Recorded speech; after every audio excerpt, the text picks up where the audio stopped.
Women were not built to work outside the home. We were not built to be in a marital covenant and raise children while working outside the home. And the Word of God is very clear on this, that women are to be workers at home and caring for the home. Our number one domain should be the home. And this is a command. Actually, Paul states these are not just suggestions, but commands from God. And so if we want to be obedient to God, this is the other part of the word that we need to obey. And women have such a difficult time doing in our culture and in our pressuring society today, which I understand because I was once a career woman myself. And I'll tell you this, the consequences of the debts that you have from working outside of the home, you can't repay. I'll say that again. You cannot repay the debts of the consequences from working outside the home away from your husband and your children and leaving them neglected.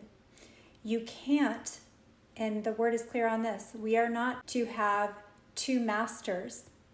Our attention is divided when we are not fulfilling our role. The word says it's a husband's role, a man's role to be the provider of his family.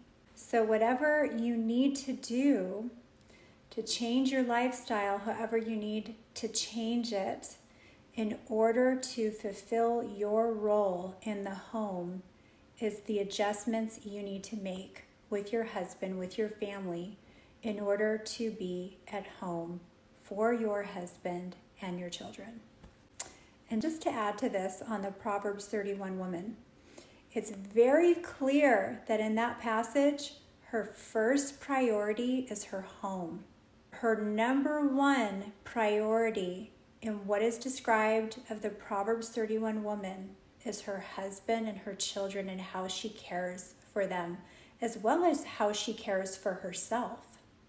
So I think a lot of people misinterpret and take that passage out of context. I felt it was important to add that in this video. The Proverbs 31 woman, her number one domain was within the home. And it was from the work that she did at home that she was able to build an enterprise with. So again, it's from within the home.